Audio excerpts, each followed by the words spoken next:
یہ کوشچن کیا کہ اللہ تبارک و تعالی کے لیے آپ کا لفظ کہا جائے یا تو کا لفظ کہا جائے۔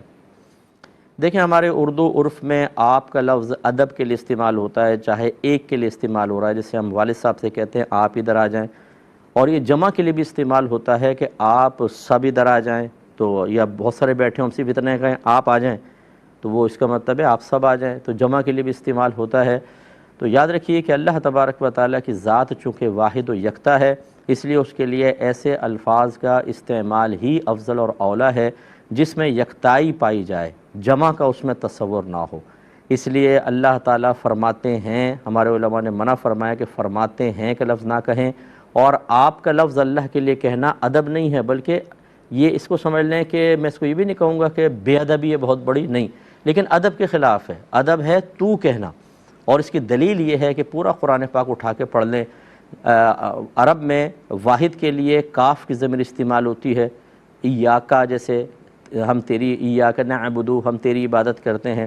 اور جمع اور ادب کے لیے نا کی ضمیر استعمال ہوتی ہے، جیسے خود اللہ نے اپنے لیے فرمایا انا انزلناہ فی لیلۃ القدر، بے شک ہم نے اس قرآن کو لیلۃ القدر میں نازل کیا۔ تو اللہ نے تو اپنے لیے جمع کی ضمیر استعمال فرمائی، لیکن انبیاء علیہ السلام کی جتنی بھی دعائیں منقول ہیں، صحابہ کرام نے جتنی بھی نبی اللہ تعالیٰ سے دعائیں مانگی اور اللہ کو مخاطب کیا، لفظ تو کے ساتھ کیا ہے، یعنی واحد مذکر حاضر کی ضمیر استعمال کی ہے، جس کا اردو میں ترجمہ آپ نہیں ہے تو ہے۔